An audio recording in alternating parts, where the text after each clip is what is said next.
At my grandson's engagement party, his fiancée said, "If it weren't for that old woman, we'd be married by now." An hour later, I canceled the venue and the catering. The surprise came on the honeymoon. I'm glad to have you here. Follow my story until the end and comment the city you're watching from, so I can see how far my story has reached. I've been through a lot in my 70 years, but nothing quite prepared me for what happened at my grandson's engagement party. Clark had been the light of my life since he was 8 years old, when his parents died in that terrible car accident. I raised him as my own, gave him everything I could, and watched him grow into a wonderful man. So when he announced his engagement to Elodie, I was thrilled. I thought I was gaining a granddaughter. How wrong I was. The party was held at the country club where Clark's fiancée insisted it had to be. Everything had to be perfect for Elodie. The flowers, the champagne, the guest list. I'd offered to help with the arrangements, but she made it clear my input wasn't needed. Still, I showed up in my best dress, a pearl necklace that had been my mother's, ready to celebrate. I should have known something was off when Elodie barely acknowledged me during the receiving line. She gave me one of those fake smiles that never reaches the eyes and turned her attention immediately to the next guest. But I told myself she was just nervous. Wedding planning can be stressful. The real blow came during the speeches.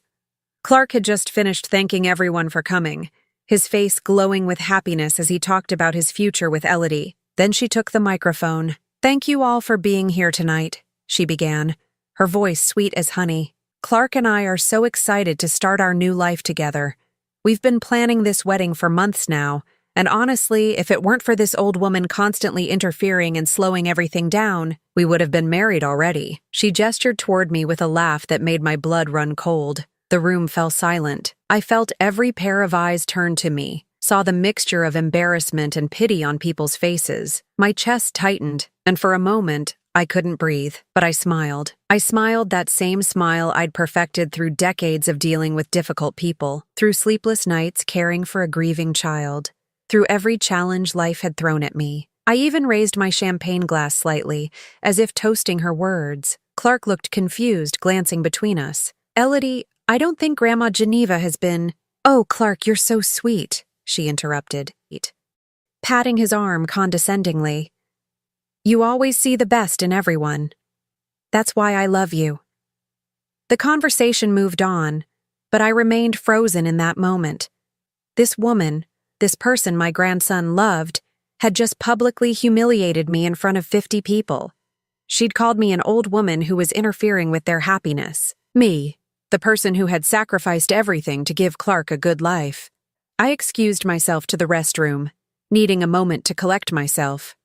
My hands were shaking as I gripped the marble countertop, staring at my reflection.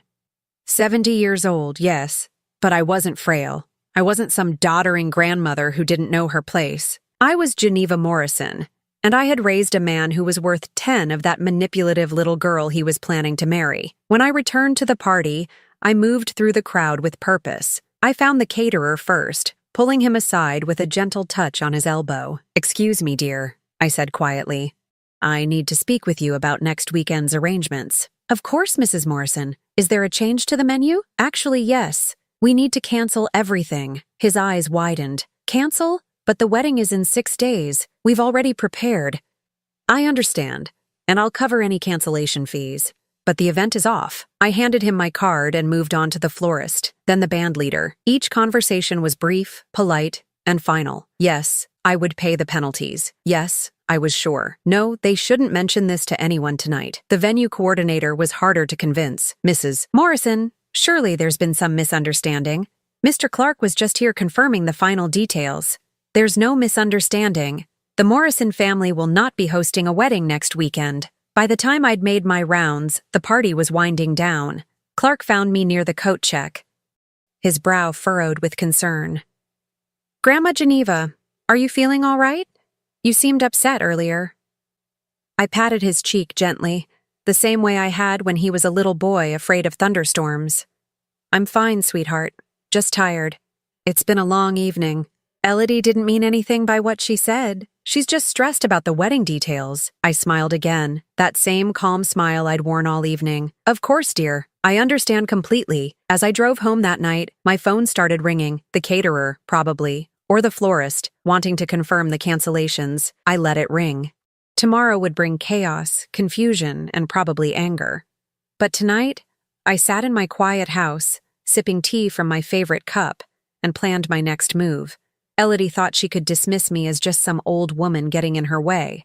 She had no idea what this old woman was capable of when someone threatened her family. The phone calls started at 6 in the morning. Clark's voice was frantic when I finally answered. "Grandma Geneva, there's been some kind of mistake. The caterer says you canceled everything." The venue coordinator called Elodie crying. "What's going on?" I set down my coffee cup carefully, watching the steam rise in the morning light streaming through my kitchen window. "There's no mistake, Clark. But why would you? I don't understand. The wedding is in 5 days. Was in 5 days," I corrected gently. The silence stretched between us. I could hear Elodie's voice in the background, shrill and demanding, though I couldn't make out the words. "Can you come over?" Clark asked finally. "We need to talk about this." "Of course, dear. I'll be there in an hour." After I hung up, I walked through my small house, remembering. The walls were covered with pictures of Clark growing up, his first day of school, Little League games, high school graduation, college. What those pictures didn't show was what it had cost me to give him those opportunities. When Clark's parents died, I was 58 and living comfortably in a 3-bedroom house my late husband had paid off. I had a small but adequate pension and was looking forward to a quiet retirement. Then suddenly, I had an 8-year-old boy who had lost everything, and quiet retirement became a luxury I couldn't afford. I sold the house and moved us into a 2-bedroom apartment closer to better schools. I took a job at the department store, standing on my feet 8 hours a day, so I could afford the tutoring Clark needed to catch up academically. When he wanted to play baseball, I worked overtime to pay for equipment and league fees. When he showed aptitude for science, I sacrificed my own meals sometimes to afford the advanced classes. I never told him about the nights I sat at the kitchen table, trying to stretch $20 until the next paycheck. I never mentioned that my feet were so swollen some evenings I could barely get my shoes off. I wanted him to feel secure, loved, and normal. As normal as possible for a boy who'd lost his parents. By the time Clark graduated high school, I'd spent my entire retirement fund and taken on debt I'm still paying off. But watching him walk across that stage, knowing he'd earned a full scholarship to college, made every sacrifice worth it. The drive to Clark's apartment took me through the old neighborhood where we'd lived during his teenage years. The small duplex where we'd shared cramped quarters for 6 years still looked the same, peeling paint and a yard that needed attention. I'd been so proud when Clark moved into his current place, a nice apartment in a good part of town. His engineering degree had opened doors I could never have imagined.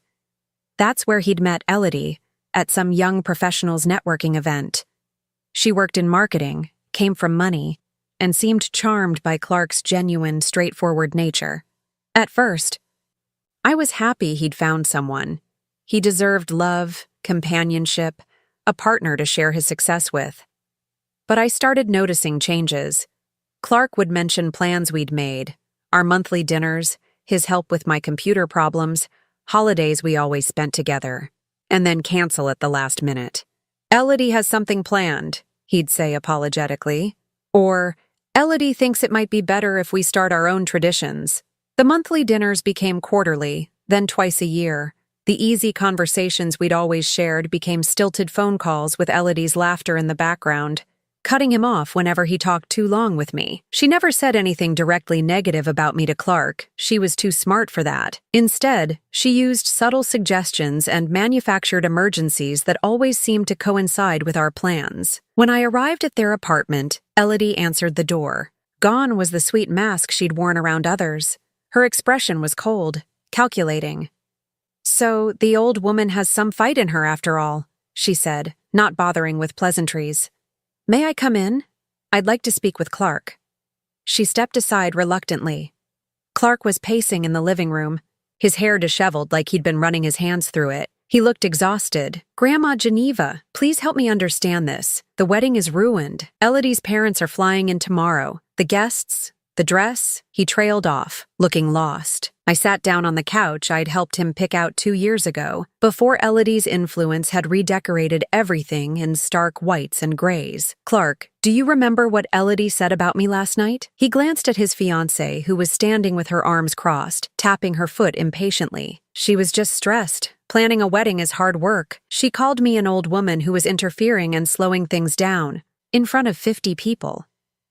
It wasn't that bad," Elodie interjected, but her voice lacked conviction. I looked at my grandson, this man I'd raised, and saw something that broke my heart. He was making excuses for someone who had publicly disrespected the woman who'd sacrificed everything for him. Not because he agreed with her, but because he'd been slowly conditioned to prioritize her feelings over everyone else's, including his own. "Clark," I said quietly, "when have I ever interfered with your relationship? When have I ever asked you to choose between us?" The apartment fell silent except for the ticking of the expensive clock Elodie had insisted they needed. Clark sank into a chair, the weight of the question settling on him. And that's when I realized something that chilled me to the bone. Elodie wasn't just dismissive of me. She was dangerous. She was systematically isolating Clark from the one person who truly loved him unconditionally. The question was, why? I left Clark's apartment that morning with more questions than answers. But one thing was crystal clear. I needed to know exactly who Elodie really was. The sweet, ambitious young woman Clark described and the cold, calculating person I'd encountered didn't match up. That afternoon, I did something I never thought I'd do. I hired a private investigator. Marcus Webb had been recommended by my neighbor's daughter, who'd used his services during a messy divorce. He was a soft-spoken man in his 50s who met me at a coffee shop downtown, listening patiently as I explained my concerns. "Mrs. Morrison, I have to ask, are you sure you want to go down this road? Sometimes families are better off not knowing certain things."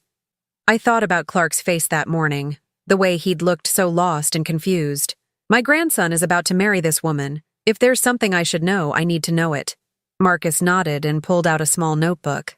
"Tell me everything you can about her. Full name, where she works, where she's from, how long they've been together." I shared what little I knew. Elodie Marie Calloway, 28 years old, worked at Henderson Marketing downtown. She'd told Clark she was from Portland originally, had a degree from Oregon State, and they'd been dating for 18 months. "I'll start with basic background verification," Marcus said. "Employment history, education, credit check if possible. Give me 3 days." Those 3 days felt like an eternity.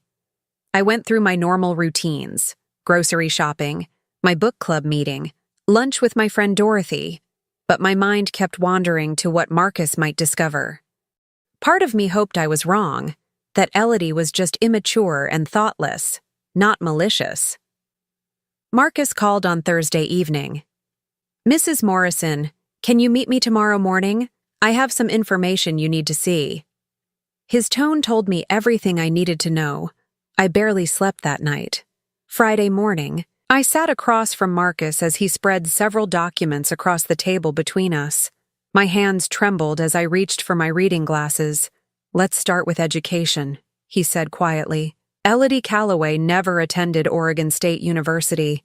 In fact, there's no record of her attending any 4-year college. My stomach dropped. But she has a degree. She works in marketing. The degree on her wall is fake. A very good fake, but fake nonetheless. As for Henderson Marketing, he slid another paper toward me.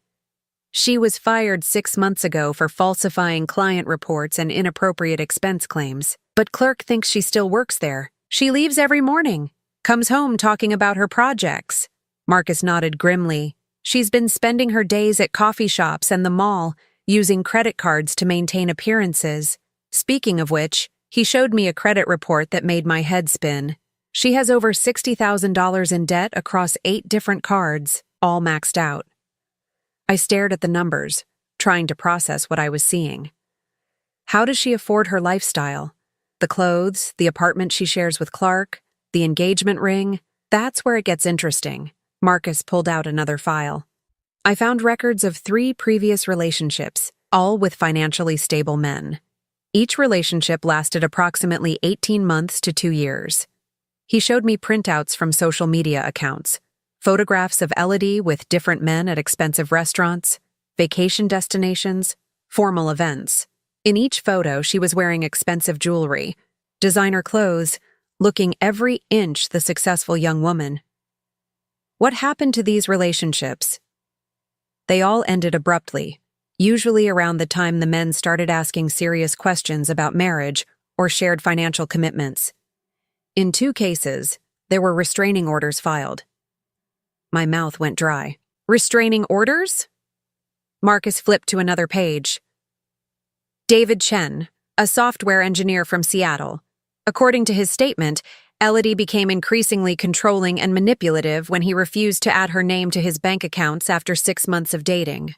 When he tried to break up with her, she threatened to destroy his career by filing false harassment claims. He showed me another case. Robert Martinez, a doctor from Phoenix. Similar pattern. She moved in with him, started isolating him from friends and family, then became hostile when he wouldn't propose after a year. When he ended things, she vandalized his car and spread rumors about him to his colleagues. I felt sick. This woman wasn't just after Clark's money. She was a predator who systematically targeted successful, lonely men and manipulated them until they served her purposes. There's more, Marcus said gently. I found her real employment history. She's worked a series of retail and service jobs, never lasting more than a year at any of them. Usually fired for theft, lying to customers, or conflicts with management. He handed me a final document, and this is the most concerning part. She's currently receiving unemployment benefits under a false claim, stating she was laid off from Henderson Marketing due to company downsizing. That's unemployment fraud. I sat back in my chair, overwhelmed. My grandson, my sweet, trusting Clark, was being systematically deceived by a woman who saw him as nothing more than a meal ticket. Mrs. Morrison, I have to ask, what are you planning to do with this information? I looked at the pile of evidence in front of me, proof that the woman Clark loved was a fraud, a manipulator, someone who would destroy him emotionally and financially if I didn't act. I'm going to save my grandson, I said quietly, even if he hates me for it. Marcus gathered up the papers and handed me copies of everything. Be careful. Women like Elodie don't give up easily when their schemes are threatened. She's going to fight back. As I drove home, my mind was already working. Clark was supposed to leave for his honeymoon on Sunday, a trip to a luxury resort in the Caribbean that I now knew Elodie had insisted on, and that Clark was paying for entirely. But maybe, just maybe, that trip could work in my favor. Sometimes the best place to corner a predator is somewhere they think they're safe, somewhere they let their guard down. I picked up my phone and dialed the resort's number. Yes, I'd like to book a room for this weekend. It's somewhat urgent. I need to surprise my family. Clark called me Saturday evening, his voice strained with exhaustion. Grandma Geneva, we managed to put together a small ceremony at City Hall. Just immediate family. I know you're upset about everything that happened, but... He paused, and I could hear Elodie's voice in the background, sharp and insistent. But we're leaving for our honeymoon tomorrow. Maybe when we get back, we can all sit down and work things out. My heart broke listening to him try to smooth over the situation, still trying to keep everyone happy even after everything that had happened. Of course, dear. You have a wonderful trip. I love you, Grandma Geneva. You know that. Right? I love you too, Clark. More than you know. After I hung up, I finished packing my small suitcase. The flight to St. Lucia left early Monday morning, which would put me at the resort by Tuesday afternoon. I'd paid extra to ensure my arrival would be a complete surprise. That night, I spread Marcus's files across my kitchen table one more time, studying every detail. I needed to be absolutely certain of my facts before I confronted Elodie. There would only be one chance to get this right. The flight was long, and I spent most of it thinking about what I would say. How do you tell someone you love that their entire relationship is built on lies? How do you prove to someone that the person they just married is a fraud without destroying them in the process? The Coral Bay Resort was even more luxurious than the website had suggested. Pristine white beaches, crystal clear water, and accommodations that probably cost more per night than I spent on groceries in a month. I checked into my ocean view room and immediately called the concierge. I'd like to surprise my grandson and his new wife, I explained. They're staying here on their honeymoon. Clark and Elodie Morrison, the young woman at the desk, smiled warmly. How lovely. They're in the Sunset Suite. Would you like me to arrange something special? Actually, I was hoping to find out their schedule. I don't want to interrupt if they have activities planned. She consulted her computer. Let's see. They have couples massage appointments tomorrow afternoon at 2, and dinner reservations at our premier restaurant at 8. Oh, and Mrs. Morrison has a spa day booked for Thursday, the full treatment package.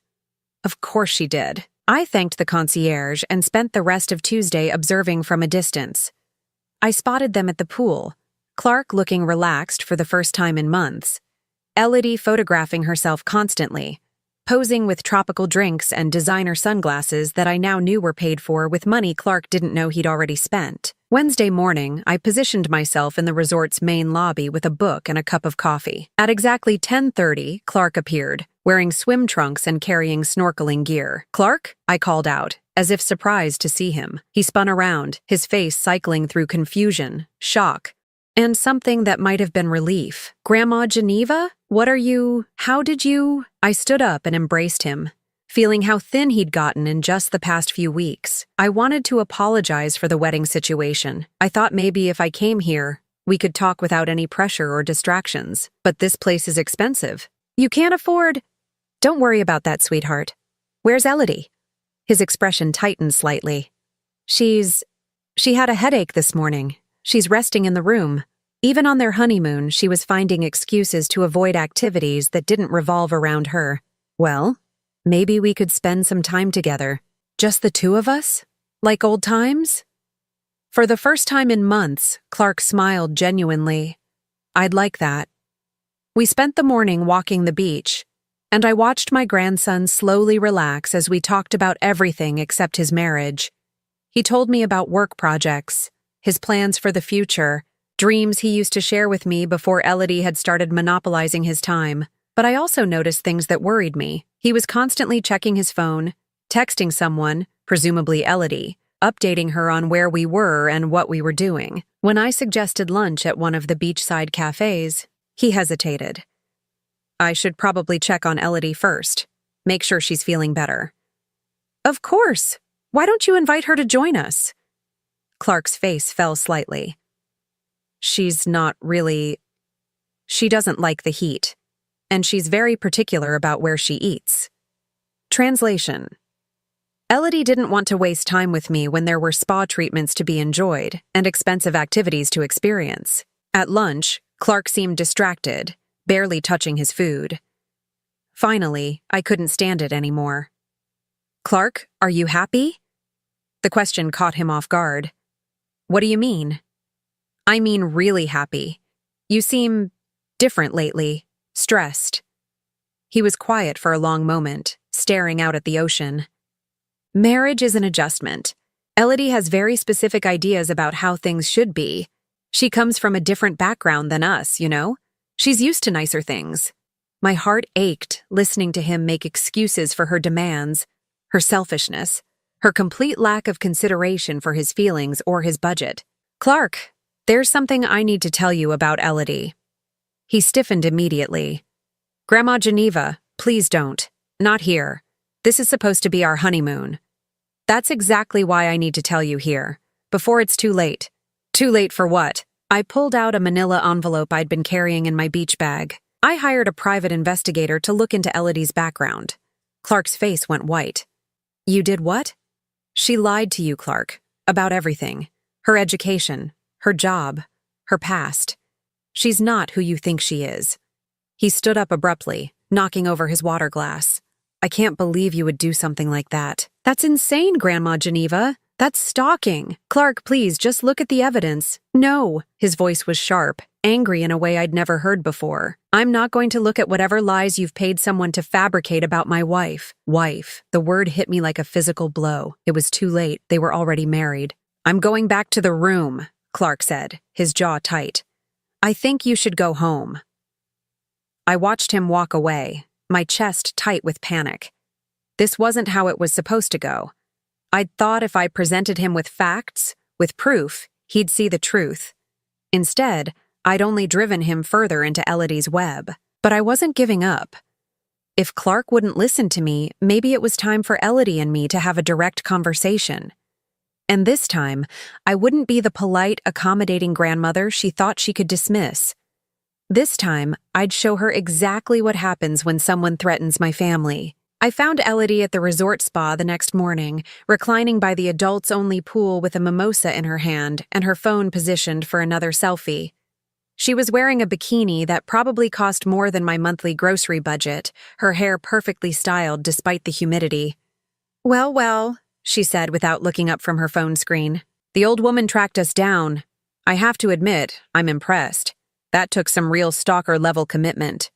I pulled up a chair beside her lounger, noting how she instinctively shifted away from me. We need to talk, Elodie. Actually, we don't. Clark already told me about your little conspiracy theory folder. Hiring a private investigator? That's not just crazy, it's probably illegal. She finally looked at me directly, and I saw something in her eyes that made my blood run cold. Not anger or defensiveness, but amusement. She was enjoying this. You lied about your education, I said quietly. You lied about your job. You lied about everything. Elodie laughed, a sound like breaking glass. Prove it. I opened the manila envelope and spread the documents across the small table between us. Her fake diploma, her credit reports, the employment records, the restraining orders from her previous victims. For the first time, her composure cracked slightly. She glanced around to make sure no other guests were within earshot, then leaned forward. You have no idea what you're messing with, old woman. I know exactly what I'm dealing with. A con artist who preys on good men. Elodie's mask slipped further. Good men? Your precious grandson is pathetic. Do you know what he said when I told him I wanted a $10,000 engagement ring? Whatever makes you happy, sweetheart. When I said I needed a new wardrobe for work events, he opened his credit card without asking a single question. My hands clenched around the papers. Because he loves you. Because he's weak, she spat. Just like all of them. They're so desperate to believe someone like me could actually want them that they'll bankrupt themselves trying to keep me happy. Someone like you? Her smile turned vicious. Young. Beautiful. Out of their league. Clark knows he got lucky and he'll do anything to keep from losing me. He even cut his own grandmother out of his life. The casual cruelty in her voice made me feel sick. Why him? Why Clark? Because he has a steady job, no debt, and a grandmother who clearly has money she'll leave him someday. Plus, he's got that whole tragic orphan backstory that makes people want to help him succeed. Perfect husband material for someone looking to upgrade her lifestyle. She gestured around the luxurious resort. This honeymoon? $15,000. The wedding ring? $8,000. The designer clothes hanging in our room? Another $5,000. All on Clark's credit cards, which he'll be paying off for years while I enjoy the benefits. What happens when the money runs out? Elodie shrugged, sipping her mimosa. Same thing that always happens. I find a reason to leave. Maybe he develops a gambling problem. Maybe he becomes abusive. Maybe he just can't satisfy me anymore. Doesn't really matter. By then, I'll have what I need to move on to the next one. I stared at her. This beautiful young woman who spoke about destroying lives like she was discussing the weather. You're a monster. I'm practical. Men like Clark need women like me to give their pathetic lives meaning. I provide a service. I make them feel special, desired, important. The fact that it costs them everything? That's just the price of admission. And what about when Clark finds out the truth? For the first time, uncertainty flickered across her face. He won't. Men like him don't want to know the truth. They want to believe the fantasy. Even when the evidence is right in front of them, they'll find ways to explain it away rather than admit they've been played. She stood up, gathering her things with deliberate slowness. Face it, Geneva. You already lost. Clark chose me over you. He married me, not you. And if you keep trying to interfere, I'll make sure he never speaks to you again. You underestimate what a grandmother will do to protect her family. Elodie laughed again. What are you going to do?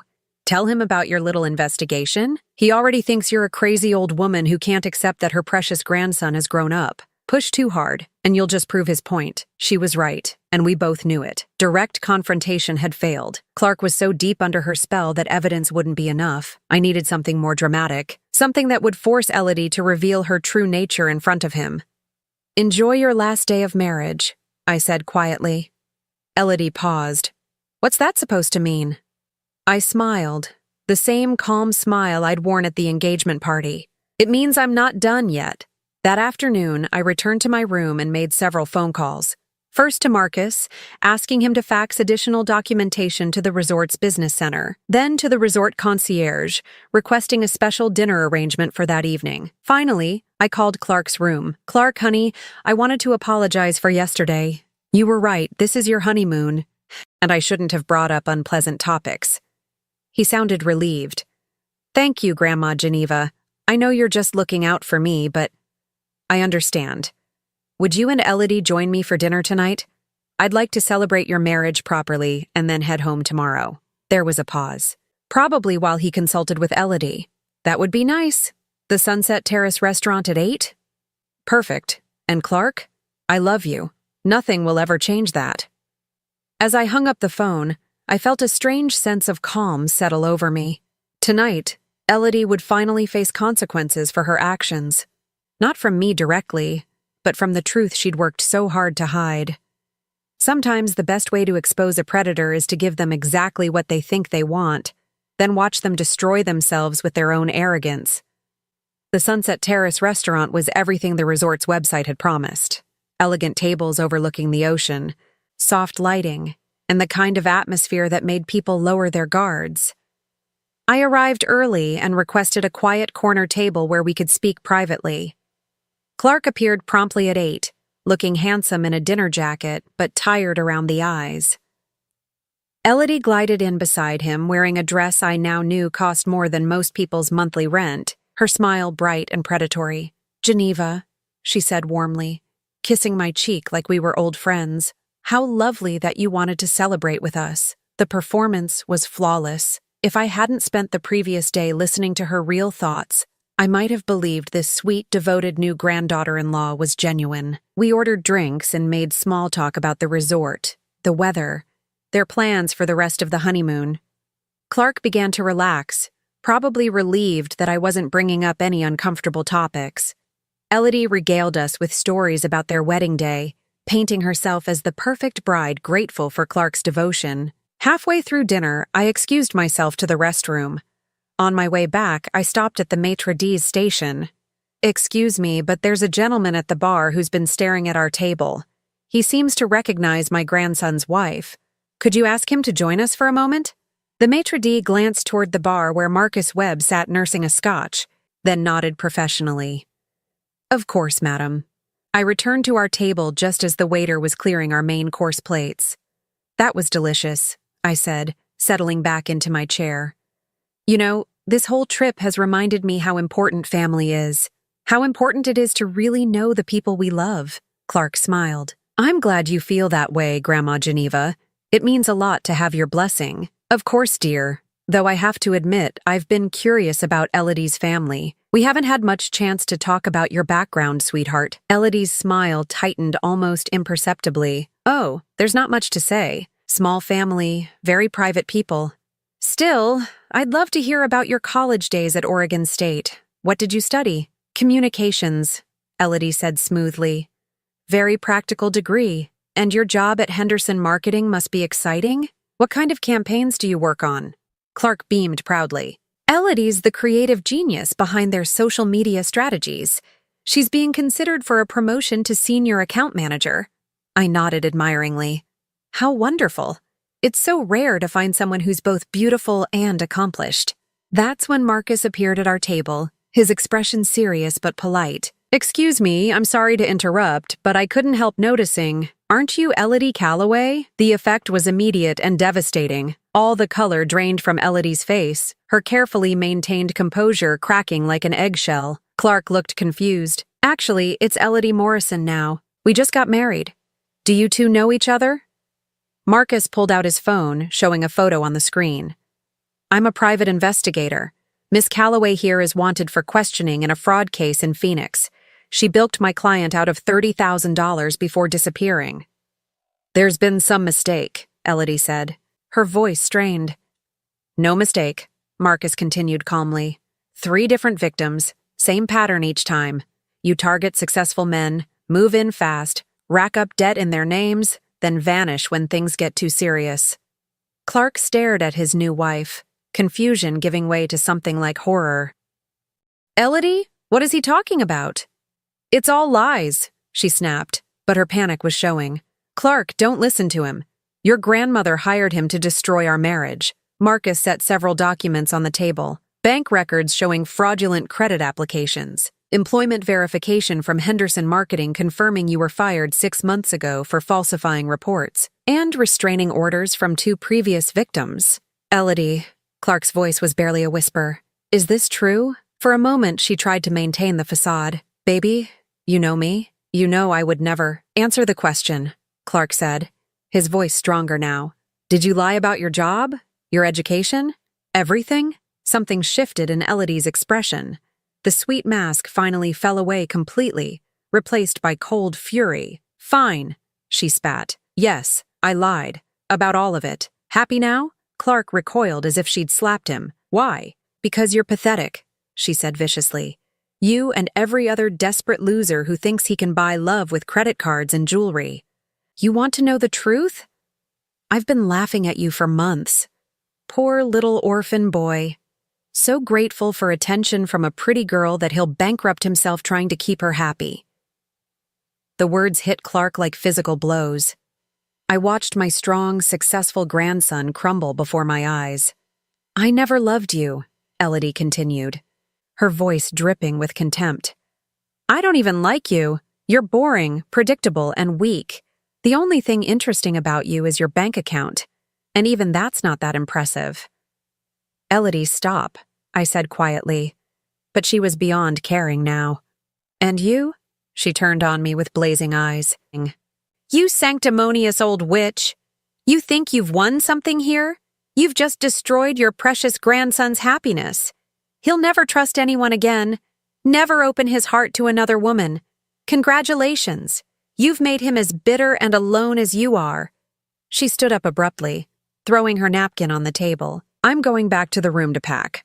Clark, if you're smart, you'll wire me $50,000 to keep quiet about this whole embarrassing situation. Consider it a divorce settlement. You'll get nothing, Clark said, his voice hollow but determined. Elodie laughed harshly. We'll see about that. I know things about you, Clark. Things your precious grandmother wouldn't want getting out. She stalked away, leaving us sitting in stunned silence. Other diners were staring now, whispers rippling through the restaurant. Clark buried his face in his hands. How could I have been so stupid? I reached across the table and took his hands in mine, the same way I had when he was 8 years old and afraid of thunderstorms. You weren't stupid, sweetheart. You were loving. She took advantage of that, but it doesn't make your capacity for love a weakness. Marcus quietly gathered up his documents. I'll make sure the proper authorities are notified about her location. She won't be able to pull this scam on anyone else. After he left, Clark and I sat in silence, watching the sun set over the ocean. Finally, he spoke. I'm sorry, Grandma Geneva, for everything she said to you, for not listening, for choosing her over you. You have nothing to apologize for. She was very good at what she did. How did you know? What made you suspicious enough to hire an investigator? I thought about that moment at the engagement party when Elodie had called me an old woman who was slowing things down. She made a mistake. She let me see who she really was for just a moment, and I recognized something dangerous. What am I going to do now? The marriage, the debt, the humiliation? I squeezed his hands. Now you come home with me. We'll figure out the practical stuff together. The annulment, the credit cards, all of it. But first, you heal. Clark nodded, tears finally coming. I love you, Grandma Geneva. I'm sorry I forgot that for a while. I never doubted it for a second. Later that evening, as we packed Clark's things from the honeymoon suite, we found that Elodie had taken everything of value, jewelry, electronics, even Clark's good watch. But she'd left behind something telling, a notebook filled with detailed notes about Clark's finances, his work schedule, his emotional vulnerabilities, and his relationship with me. It was like reading a predator's hunting manual, clinical and cold. She planned all of this from the beginning, Clark said, staring at pages of calculated manipulation. Yes, but she underestimated something important. What's that? I smiled, looking around the empty room that should have been filled with honeymoon memories. She underestimated what a grandmother will do to protect her family. 6 months later, Clark and I were closer than we'd ever been. The annulment had gone through quickly once the fraud evidence was presented. Clark had managed to recover most of the debt through insurance claims and legal action. Elodie had been arrested in Miami attempting to run the same scam on another victim, but the real victory wasn't legal or financial. It was watching my grandson rebuild his confidence, his trust in his own judgment, his capacity for genuine relationships. He'd learned to spot manipulation, to value authenticity over performance, to trust the people who truly loved him. And on quiet Sunday evenings, when we shared dinner and talked about everything and nothing, I knew I'd done the right thing. Some bonds can't be broken by lies or manipulation or time. The love between a grandmother and her grandson, that's unshakable, even when the world tries to tell you otherwise. Now, I'm curious about you who listened to my story. What would you do if you were in my place? Have you ever been through something similar? Comment below. And meanwhile, I'm leaving on the final screen 2 other stories that are channel favorites, and they will definitely surprise you. Thank you for watching until here.